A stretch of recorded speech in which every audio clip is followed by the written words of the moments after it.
as a school to try to create a co-curricular life outside of the classroom. And then we've got 3 wonderful students who are here with us who can talk to you personally about their experience being a student. In what ways do they engage, or do they not? What is it like to be a scholar living here in community? What do they do with their day? How do they spend their time? What's important to them? What have they found that's a challenge? What have they found that they really love and surprised them? How has this place changed them? How have they changed this place? So all of those things, might be part of their narrative. What I'd like to do before we even get going is just real quickly start off with actually having you ask questions right now, and we'll say them out loud so that our panelists can hear them, know what's on your mind, know what things they might need to pick up on or want to pick up on when they give their narratives. And then if everything hasn't been covered, we'll go back at the end, and we'll have an open time to have Q&A. And this is meant to be an honest, open conversation about what it's like to be a student here, what life is like, and all that encompasses. So please, feel free to be as candid as you'd like. Go ahead. Don't be shy.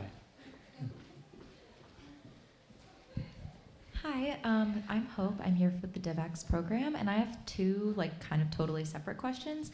So my first question is more about the place for students that are have multiple affiliations or that are still discerning. I think being here has been really great to hear all of the different resources, but I'm wondering specifically for those of us who are still kind of having this internal emotional struggle with how we identify ourselves, what is here for us with regards to that. And then in particular the faith identities? The faith identities, yes. Mm-hmm. And then second, more from a student life perspective, what does just a day in the life of a student look like? Realistically, how much time do you spend on work? Is there time to do things for yourself for fun? That kind of thing. That's great. Very good set of questions. Other needs? Yeah. Hi, my name is Manur. I'm also with the DivX group today. My question, I guess, is for Mike, but maybe you'll touch on it. What do you hope to do with your MTS degree after you graduate, and your just aspirations? Over here.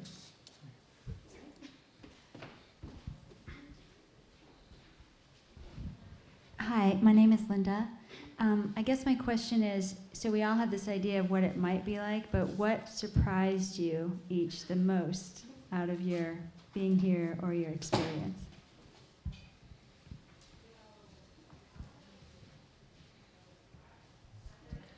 Hi, my name's Katie. As an older student coming into this, hopefully with a lot of external pre-existing commitments and a life that is very different from what my life was like when I was 22 as an undergraduate.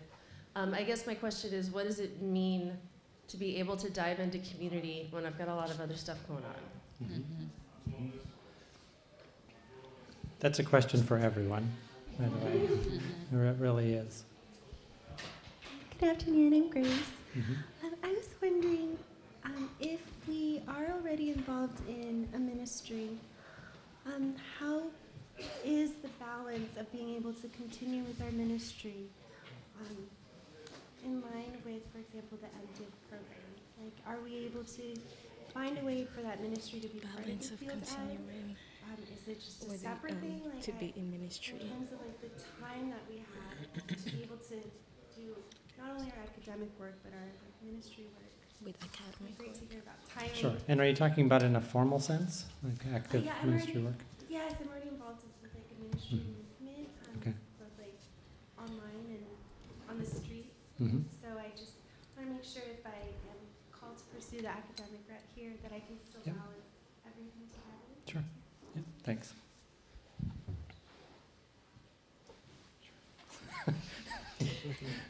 Give me a workout today.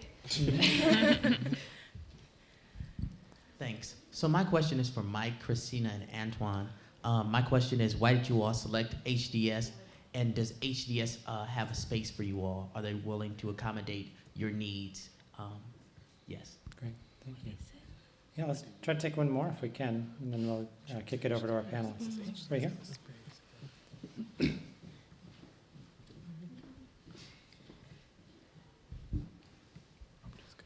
Good afternoon, everyone. Just wondering, what kind of sort of events and activities do you find between HDS and other schools at Harvard? Great. Good question. All right, thank you for getting us started, getting us some fuel for some more thoughts in the conversation. So, panelists, now I'm going to have you go like right down the line, if you don't mind. So, if our administrator team, if you wouldn't mind, just again sharing a little bit about the resources, touch on some of those things, our traditions, events, how what we offer to promote a rich student life here. And then we'll just go right down with the students, and if you can give your personal perspective as well. If you don't mind each giving a little bit of an introduction to yourself, I think that'll save time rather than me trying to do it now. So, thanks. Hi, everyone.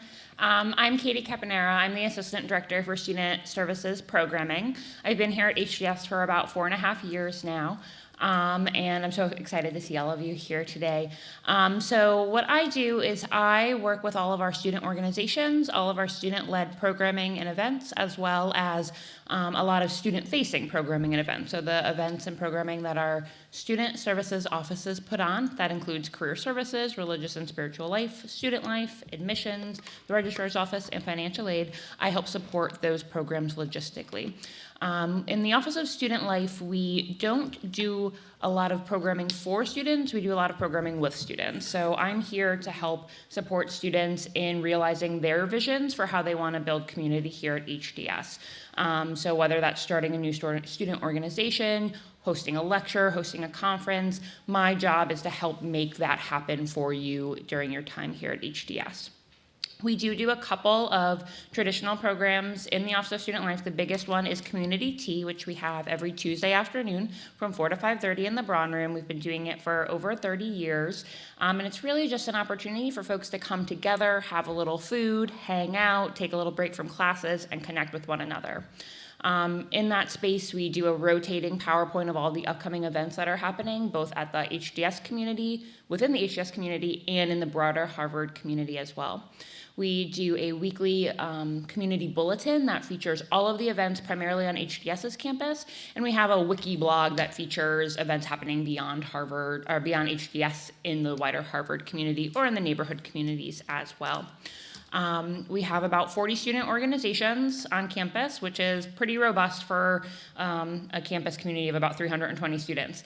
Some of those groups are very active, some meet once or twice a semester, and that's all fine. You only need 2 students to start a student organization here. So because it's a small community, we have a lot of opportunities for you to, again, build the community life you want to see when you're here on campus.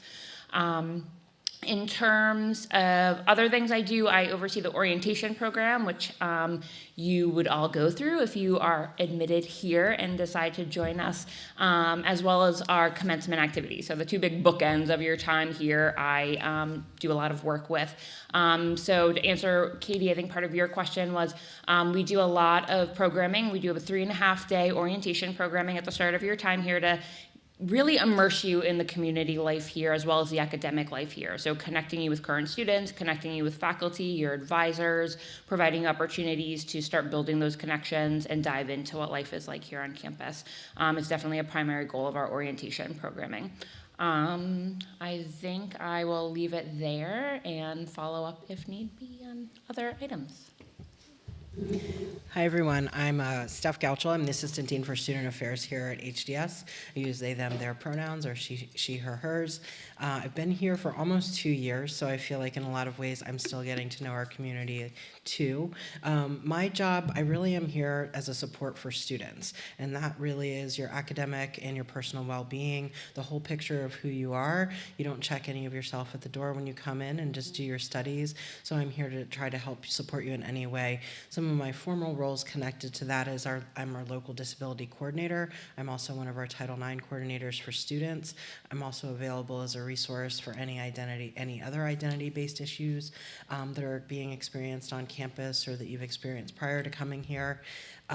Really, students, people, we're living our lives while we're here. So whether you're dealing with grief, illness, stress, anything, I'm a resource, and I can try to help set you up with other resources, whether it's counseling, mental health.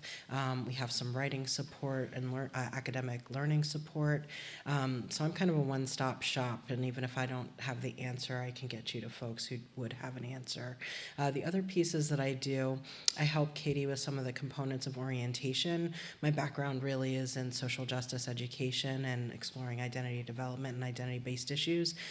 So I run a program called Vital Conversations that our orientation facilitators put on. That's really a half-day opportunity for you all, if you are coming in during orientation, to learn with one another, to think about your own positionality in the world and how it impacts what you want to do in the world. We also, Katie and I, co-advise our student association, which is another really great opportunity for folks to get involved. If you really want to be a big presence on this campus, there's a lot of important roles on the student association that really move a lot of things forward. The student association puts on 2 town halls, 1 each semester. Yeah, I think I'll leave it at that for there now, but I think for me, my office is really here to support you in whatever you're going through. Hello, everyone, and hello to the folks visiting us on the web today. My name is Carrie Maloney. I serve as the chaplain and director of religious and spiritual life here at the Divinity School. This is my 14th year, I think. I am so glad to see you all here, and thank you for taking time to come visit us. You enrich us even just by your visit, and we hope that you find what you're looking for either here or somewhere else, but you're here for a reason. You're seeking something, and we hope you find what you are seeking, and we honor your seeking. So I can pretty much say what Steph said, what they just said. My office is, I don't do disability services, though I support people in that and refer folks to Steph, but pretty much I'm here to ensure that folks come with their whole selves, body, mind, and spirit, and that those get integrated. And I always think about my office as standing at the intersection of the intellectual and the spiritual life. And trying to help people animate that as best they can. Now, we've got a lot of resources on campus to help with that. And guess who they are? They would be you. The students who show up make it happen. If it's just me sitting in my office saying, this is religious and spiritual life at Harvard Divinity School, it's not going to happen. So we rely on some 20 or 22 or 23 now student organizations that have some kind of religious or spiritual connection or affiliation. And those things happen 4 or 5 times a day. Those groups are meeting in various ways. And then once a week, we have this Wednesday noon service, which some of you attended today, in which one of those groups or another organization will host something that is spiritually drawn in their own tradition and univocal in that way, although we recognize the multiplicity within each tradition, but we're not trying to water things down so that you have a full-on Buddhist gathering, a full-on Roman Catholic Mass, a full-on whatever it is each week. And we all vow to be together with one another across those differences. One of those groups, Hope, is the nuns group, which is those who are unaffiliated. And that's a relatively new group here in the last 4 or 5 years. It's growing. Of course, that's a big group of people who come in who are not affiliated with any one particular tradition, or may have multiple belongings, and genuinely so, deeply so, or may not really know what they are seeking, if they are having any affiliation whatsoever. To be honest with you, we, as all other such goals, have to do a better job with that, and we're looking at that. So if that's something that you're really seeking to refine, we need people to help us think more creatively about how do we gather such folks so that there are much more sustained conversations around that. My office does sponsor something called Here and Now small spiritual accompaniment groups, which folks can sign up for, and they tend to be quite popular and meet once a week and are student-led. and peer-supported groups, and that's one place that people find themselves discerning those kinds of things. You should also know that somebody asked about our connections with the wider university. There are, I think, 37 Harvard University chaplains who work at the university but not for the university in the wider yard over there from many, many different traditions, and many of our students are involved with that. You have also arrived in a religiously vibrant, spiritually diverse part of the world in Cambridge and in Boston, and many of our students are profoundly engaged and involved in all that. I would just invite you to know that we have a really, I think, informative website on the sub-pages of the HDS website on religious and spiritual life. If you click on community life, you can click on religious and spiritual life. And it will tell you a lot about what's going on here, kind of at a glance, so I'm not going to rehearse that here. But mostly I want to say that my office is here to ensure that people don't go alone. I will say that this is, because we are such a diverse community spiritually, it's a bit of a DIY community. You have to come and put here what you do not find here. And you can find usually one other person to put it there with you and have a group. And maybe you'll find 3 or 4, and then you'll be a crowd. And we will support you there. It's a DIY community, but it's also a DIT community. Do it together. Don't do it alone. We cannot provide for you everything that you're looking for. Intellectually, spiritually, socially, we'll hook you up with those resources, but we really leave it to you and respect your agency in trying to find that. So remember that. We want you to come and find what you're seeking, and the university has a million resources for you.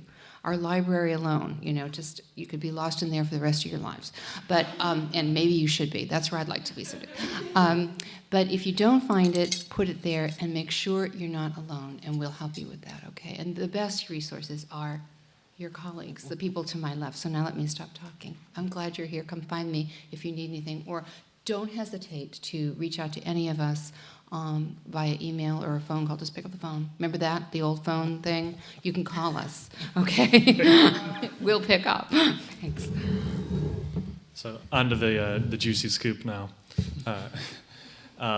So speaking from a student perspective, well, I guess first off I should say my name is Mike Poole. As you see here, I'm a second-year MTS student, and I study, I'm in the comparative studies area of focus, and I focus mostly on comparative theology between Judaism and Christianity, so that's kind of my focus here. From the student perspectives of thing, I think I'm going to answer a few of the questions directly, and I liked the order that you guys asked them.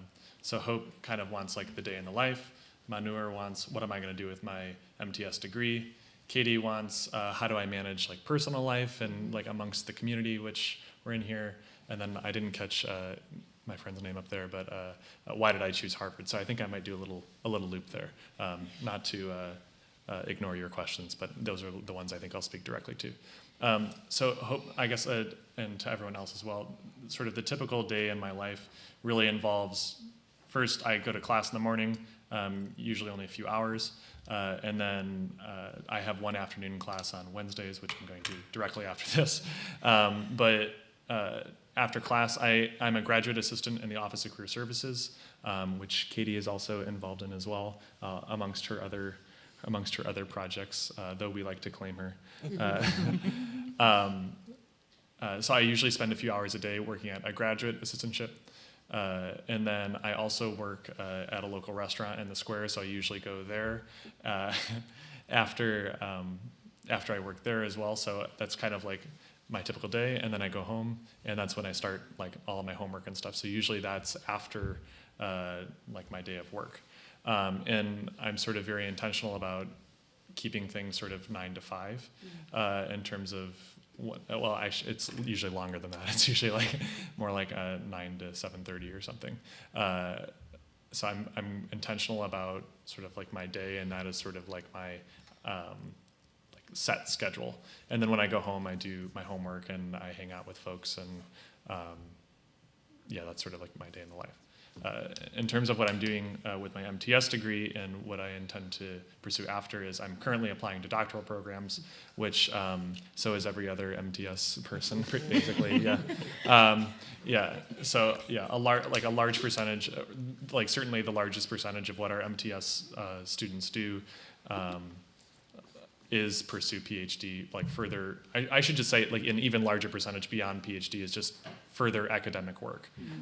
Because a large, like even though PhD is certainly the, like I would say the most popular, it's not the only thing. And you know, we have alums who go on to go to medical school, they go to law school, you know, they go, you know, do further work at the Kennedy School, or they do social work, or they get an MPH. Like, I almost describe to folks who aren't just familiar with Divinity School, I almost describe it as sort of like a further like electives degree, because it's really kind of like what you want it to be and what you make it. So for myself, because like I know I want to do further academic work and it's sort of a traditional track, that's what I'm going to do. But like, you know, if I don't end up, you know, teaching for a university or something like that either, it wouldn't be atypical, you know. But that's sort of the goal right now. Katie, to answer your question in terms of how I balance community life. So I originally came to Boston as an undergraduate student to go to Boston College. So I graduated in 2016, and then I immediately came here. And so this is my 6th year in Boston. But because of that, I have a lot of community that still exists over at BC, and a lot of other fellow graduates who I knew from my class that still exists there. And so I kind of have these two different realms, which maybe is similar in a sense or transferable to your situation. But a lot of what I do is, again, like very intentional about like how I'm spending my time. So when I come here, it's again, like sort of like 9 to 5 model. And I come here in the mornings and then I leave at night. And I sort of like come away from this realm. And I live in Brookline too, which is over closer to BC. So usually when I'm over there, if I'm not hanging out with the people I live with, then I'm hanging out also with like my other friends who are still living in the area or something from BC. So I'm quite intentional about like, although those two realms are separate, like they both need and deserve attention. So I sort of nurture both separately. And then I guess why did I choose Harvard? One, I knew I wanted to stay in the Boston area, and because I wanted to keep BC open as an option for PhD, I thought it was a bit parochial to stay at BC for, like, if I wanted to do a PhD there, to do all 3 degrees at one place. So I purposely left BC, and Harvard, I think, was just a great place to do that. To stay in Boston, one, but then also, like, just honestly, too, they gave great financial aid. They were the best financial aid that I got, so that made it an easy decision. But yeah, I mean, it's a great community here too as well, and I really enjoyed my campus visit. Like, after I was admitted, I came over here for, I forget what, it was the day in April, like there was an open house and we had like a, there was snow on the ground. Yeah. But no, it was really great, and I loved what I saw over here, and so I said, sure, yeah, why not? So yeah, that's really why I came here. But it's been great, and it moves exceedingly quick, especially after like a degree which was like double the time at BC to now this. So it's just like, I'm already graduating. So yeah. If Katie doesn't shred my degree, you know, so. We're not going to. If I let him. Yeah. We're going to tamper with the registrar's name. I'm Christina Desert, and I am a 2nd year Master of Divinity student. And the Master of Divinity is 3 years as opposed to 2, which I know you all know. So the reason that I chose HDS, and I think for me, I started, I was sitting in my social work class at Baylor University, and I was doing my Master's of Social Work. And Baylor University is the integration of faith and practice. And many of my peers also had an MDiv degree. But Baylor is also evangelical Christian. And in some ways, I didn't agree with what my peers were saying. Because I was born and raised as a Roman Catholic person, but specifically in the liberation theology of Catholic. I was born in Haiti. And I also was writing my thesis, and I was working with Haitian women about their beliefs about justice and peace. And although for me, being in the US for a while, I think my faith life and my intellectual life was separate for me. But when talking to the women whom I was interviewing or having a conversation with, a lot of them mentioned about their faith. So their belief is rooted in their own faith and their own spiritualities. And when I asked them, but is the church doing anything about justice? And they said no. So that was my purpose of going to a divinity school, and to be that. And I think for me it was my wanting or my desire to be a bridge builder between the church and the women who are part of the community. That also goes into balancing ministry or academic work, because I came in as a social worker, and I think it's hard and I think it's difficult. During my first year at HDS, I was mostly in my studies. I was at the library a lot, and I still am. And I don't think that I could have been a social worker, right? I think that I didn't have in offering my whole self or myself to the people whom I'm serving or working with. I don't think I would have had that capacity being new to Boston and also being a social and also being with people and their pain and their suffering. But I think that this year, this being my second year, I think I have the foundation, and I think that also I understand better that I cannot do all of my readings.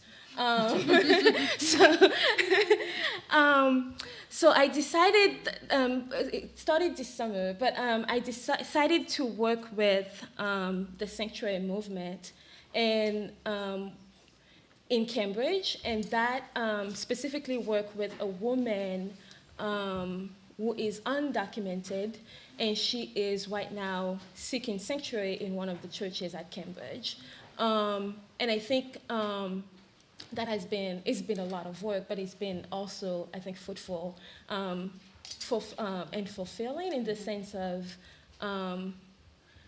I think it's important for me to be a student, but I think it's important as well to be part of a community, in the community at HDS, but also outside of HDS, right? So if I were to talk about my day, it's different every single day. And I am involved in many different things. I am also a night owl, so it does not start at 9. So I would say that I would wake up around 10 and exercise, and then come here and go to my classes. And in between classes, I have meetings with multiple people, and I go to the library, and I feel like going to the library is not necessarily studying for me any longer. It's more like my open office hours.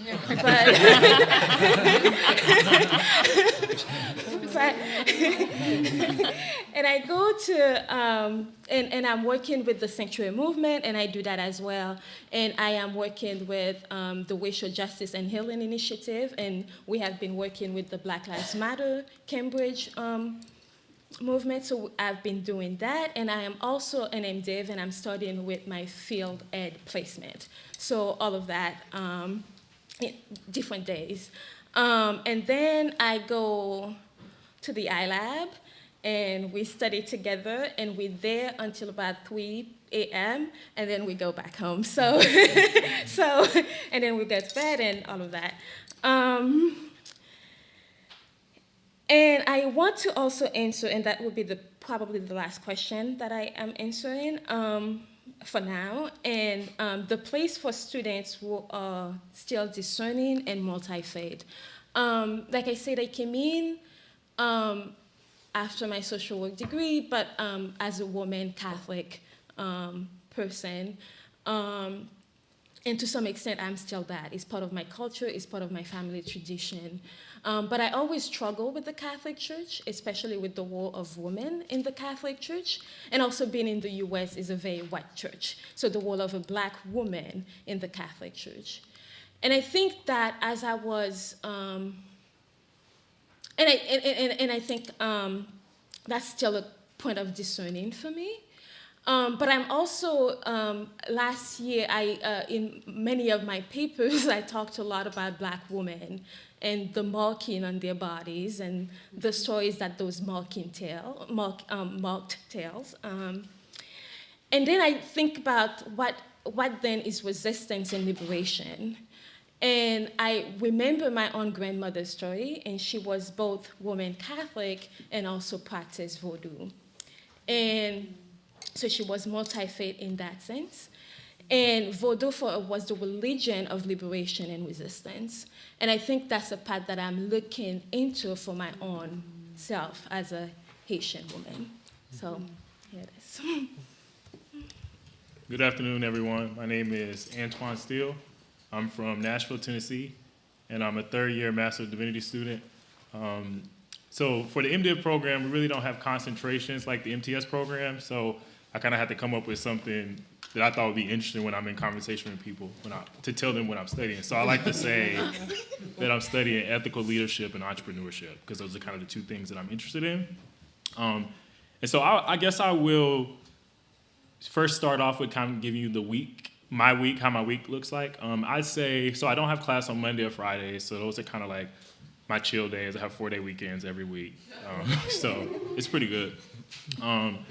And so Mondays are kind of like my catch-up days. I will probably meet with some of my friends, meet with some of my mentors, meet with professors, work out, and really just get my week started for Tuesday. On Tuesdays, I have my first class is at 2 p.m. So for me, I love afternoon classes. I don't like morning classes because it's rough. I can't do that. And so starting my day at 2 o'clock, I go to class, and then, like I said,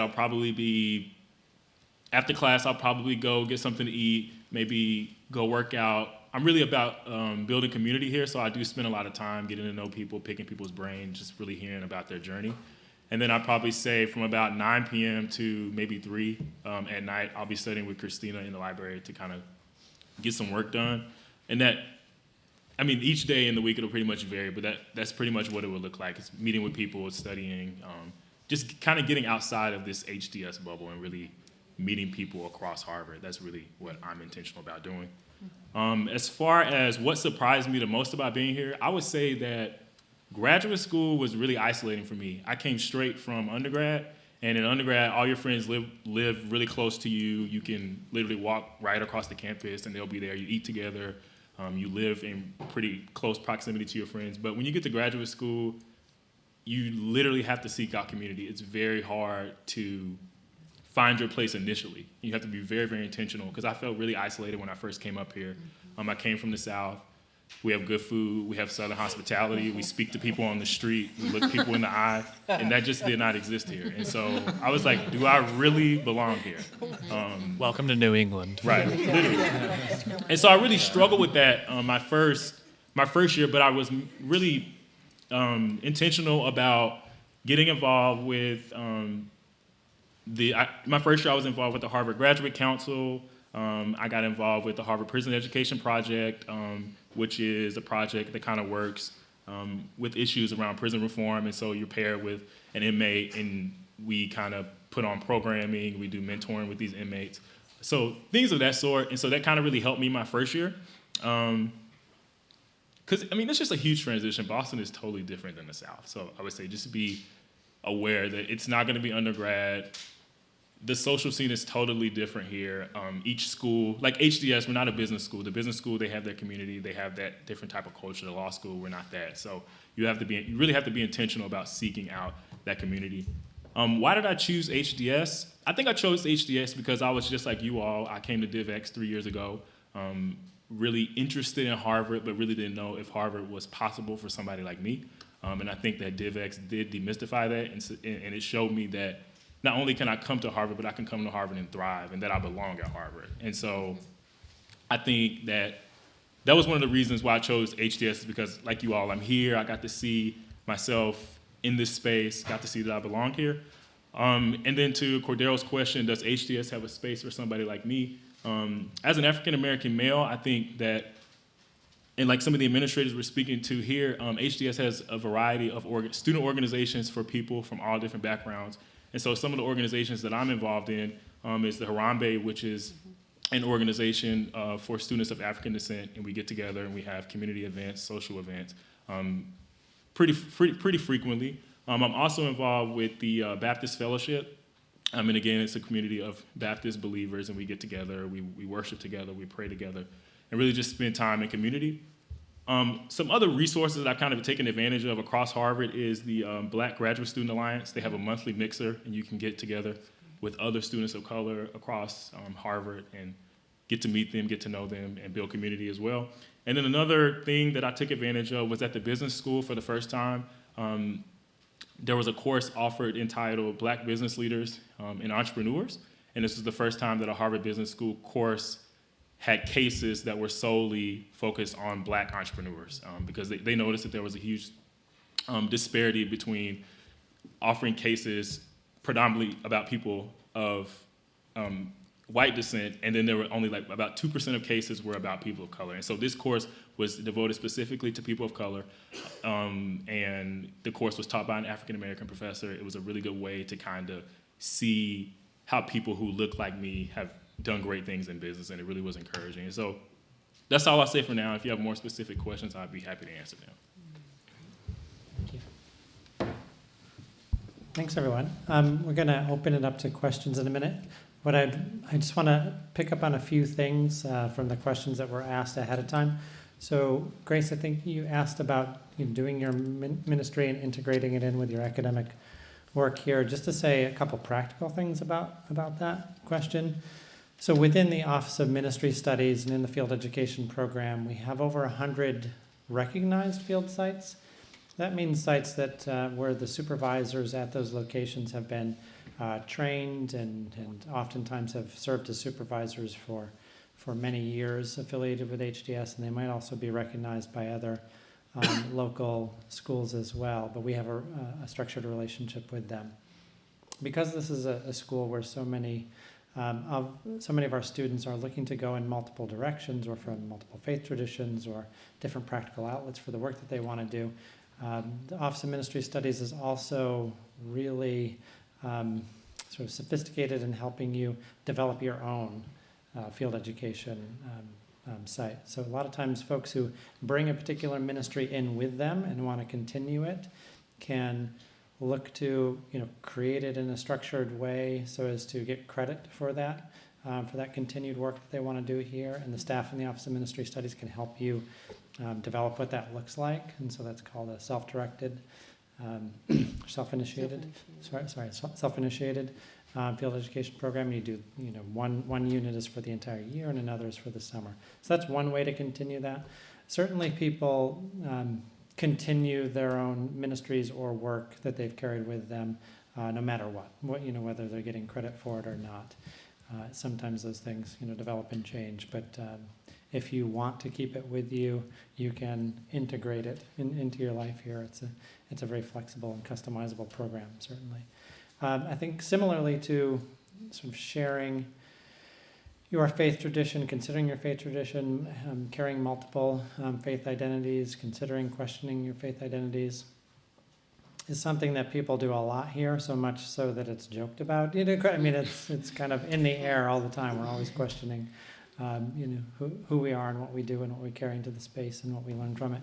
So all of our student organizations shouldn't go without saying are open to everyone, and many of them are very intentional about welcoming others outside of their tradition into the space, and some of them go out of their way to create those moments and opportunities, whether it's sharing a ritual, sharing meals, doing textual readings, to invite others from outside of their tradition into those spaces. And a lot of times people find home there. They find community in those organizations that are that have never been part of their identity or their tradition in their lives. So that's a really beautiful and unique opportunity for students as well here. So just wanted to touch on a couple of those things while I could. Did anything spark your thinking and bring up a new question for you that you'd like to ask of any of our panelists? Sure, please. Antoine. I'd love to hear your perspective about what you envision for the future roles of HDS and the business school, and increasingly the role of leadership in business for people of faith.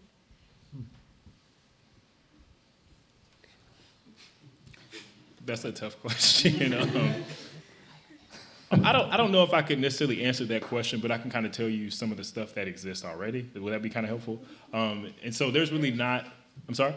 And what you're interested in. What I'm interested in. So I'm interested in ultimately going in the funeral industry. I would like to own a network of funeral homes across the U.S. That's like my long-term goal.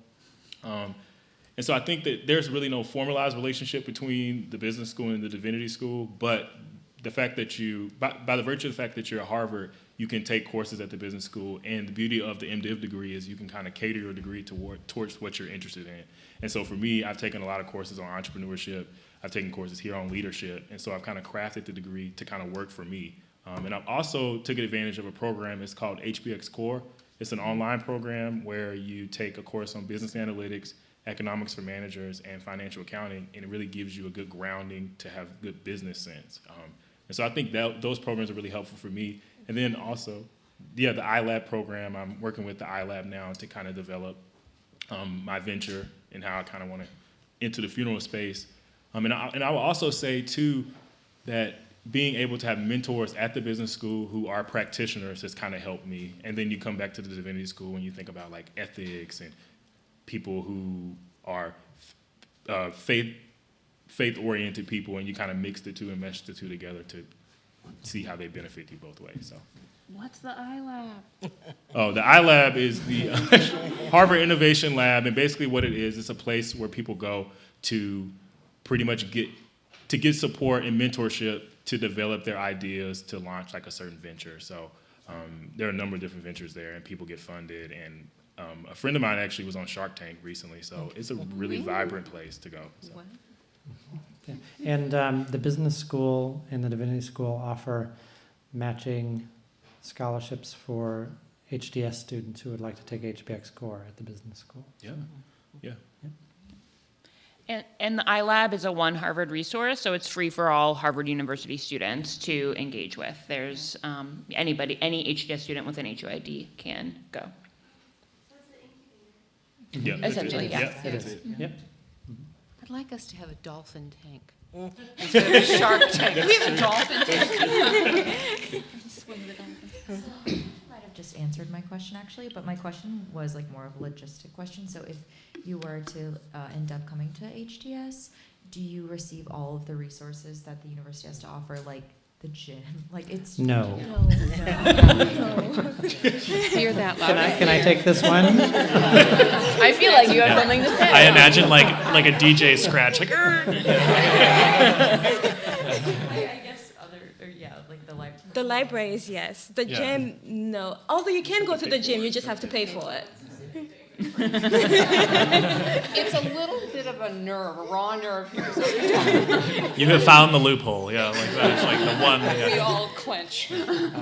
I mean, it's a very decentralized university, so we're trying to, veer in the direction of one Harvard, but, it takes a long time. As the sort of saying goes, it takes a long time to steer the ship. So there are some aspects of university life where you'll see those disparities, in resources. I mean, the business school has, lots of everything in their own gym, in their own, everything. We're not going to have, access necessarily to those resources. So some of the places where the disparities exist are in the fitness centers. So each school subsidizes, they basically bill each of the schools for the cost of the fitness centers. So each school, we try to keep our tuition down and we try to keep our financial aid high. So that's our sort of main priority at the Divinity School. Keep tuition low and financial aid high. So since a lot of our students don't live in the area and wouldn't use the gyms, we don't tend to subsidize it to reduce the cost down. So if you look on the website, that's one place where you'll see a difference. You might see it free for some graduate students, and that's because their schools charge higher tuition and they, subsidize the fee to a greater extent. There's also an entity called the Bureau of Study Council here. It's sort of a academic advising, sort of practical counseling kind of center. They do academic tutoring and support and that sort of thing. That's also a resource that's not available to our students. We have a parallel program that's called Graduate Student Learning Support that Steph would provide access to, that is based on a one-on-one coaching model. And so we have learning specialists who work with students from our school, the law school, the business school, ironically enough, the graduate school of design and the school of public health. So there are those points where we don't quite have even resources. But just to pick up off someone else's question before, our students widely use the resources across the university. When we survey them, which we do at the end of each year, our students are just as likely to go to lectures around the university as they are here. So they're just as engaged in going to events, attending functions, going to lectures, doing workshops, participating in programs offered by other schools as they are here. So our sort of community is small but mighty. I mean, they really get engaged in the wider university. In terms of the fitness question, though, not that I have any ethos in that department, but Boston is like a great city for that in general, and there are a lot of like free alternatives or extremely affordable ones. A lot of gyms in the area are like, I think like $20 a month or something that they could be. And if you want free alternatives too, there's a lot of like little communities that you can get involved in that like do like running groups and things like that, and it's like an extremely huge network for that in the city, like things like November Project, which I know Katie's involved with, and things like that are available. So, yeah. This happens at every panel we ever discuss fitness, as I then have to explain what this means. You can find me after. You're welcome. I'll tell you all about it. Running the stadium stairs at dawn. I'm just telling you. Hundreds of people up and downstairs. Before dawn. Other curiosities, questions? We have, I think, maybe time for one, maybe two more. Yes, sure. Gabriel. You guys can probably see, but my name is Gabe, or Gabriel, from Anaheim, near Disneyland. Happiest place on earth. Anyways, my question is, it seems like, maybe I'm just making a comparison between Harvard and other divinity schools, but it seems like here, because there is an emphasis on, well, it's a pluralistic community, basically, right? It seems that spiritual formation seems a little bit more student-led rather than coming from the organization. So maybe you can speak on whether or not that's true, and what does spiritual formation look like in the life of a student? Is it mainly initiated by the students, or are there actually professors and faculty that are intentional on for each student in building them up in their tradition? So I guess this is my one, I should start, right? But I want to hear from the students. So you're right. We don't assume that we have what each person here wants or needs, so that we don't program from on top. But that's also part of our pedagogical principle here in general that Katie referenced and that Steph referenced as well. We understand ourselves in all aspects to support students from below. So yes, we leave, in a broad sense, we leave your spiritual formation up to you. In a larger sense, no, because we really do believe that the intellectual and the spiritual life are one and the same, that to study is to be formed in soul and mind. And so, bent over a book, translating Arabic, whatever it is that you're doing, there is something profound that is happening to you. Now, in terms of your own tradition and your own formation, that's one of the reasons we have these denominational or tradition-based counselors on hand who are employed by the Office of Ministry Studies. Each of them works 4 hours a week, and they are here to help you either directly themselves offer that kind of formation and or connect you to resources in the community that can do that with and for you. Some of it I do myself as well. Some of it we do, like my office runs a few series in the fall, and in the spring we do a little lunch series. That's one of the things that we actually program for people. We do a faculty autobiography series, spiritual and intellectual autobiography lunch series in the spring. And people come and listen to their professors tell them what holds their life together and what makes it blow apart, and how do they hold the pieces and all that, you know. And I will also meet with students individually and can refer people to others who are looking for spiritual direction or accompaniment. That's something I do and can refer to for other people who are looking for that as well. And there are many faith communities in the greater Boston and Cambridge areas that our students belong to quite actively and find their lives very much absorbed in, and or in their field ed sites. A lot of our students become vibrantly connected to their field education sites, many of which are, not all of which, faith communities. But in general, I think you're right, and I think that's important to remember, because if people come here expecting the institution to provide something for them that's, you know, all laid out, I think they might be setting themselves up for disappointment. There's much more, I think, available because we don't, but you have to be proactive in seeking it, asking for it, and integrating it on your own. Is that a fair way of describing it? Okay, I'll let the students speak. I would just say, I think the short way to put it is, it's really like what you want to make it. It's just kind of up to you. Like you're going to get whatever you put into it, you know. So if you're looking for that and that's something that you want, it's certainly available. And if you just kind of want to stray away from that, and like, I mean, it kind of goes with everything here, you know, besides like actual requirements, like it's really just what you want to do. And like, we provide all of these resources, but it's if whatever you want to take advantage of is, and we try and provide that, we being the school. Yeah, not that I speak for HDS, but yeah, so it's really just like whatever you want to make of it, you know, like I'm a Catholic person, and so it's like, I go, like when one of our professors, Father Clooney, he's away this year, but he's come back a few times, yeah. But he hosts beautiful masses for us at the Jesuit residence in Harvard Square, and so like, if I'm not going to like a weekly service, I still go a lot of times to Boston College, and because I'm used to those services, and I have a faith community there.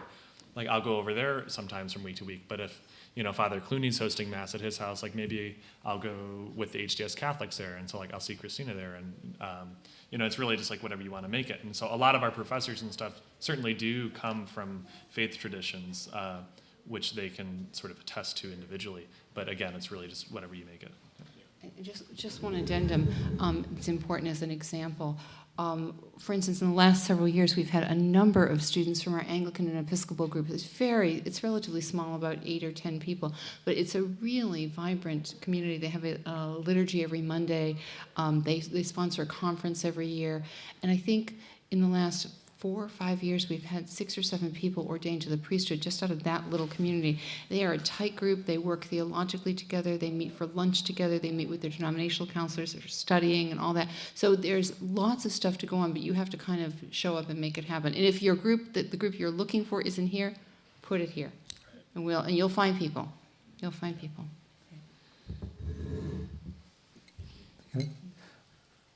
I think we're going to have to end on that one. Thank you very much. And I'll reiterate what Carrie said. We're all accessible here, so if you have follow-up questions, please pull us aside. Drop us an email, pick up the phone even, if you want to be old school and do that. But thank you very much for your attention, and good luck with the rest of your day.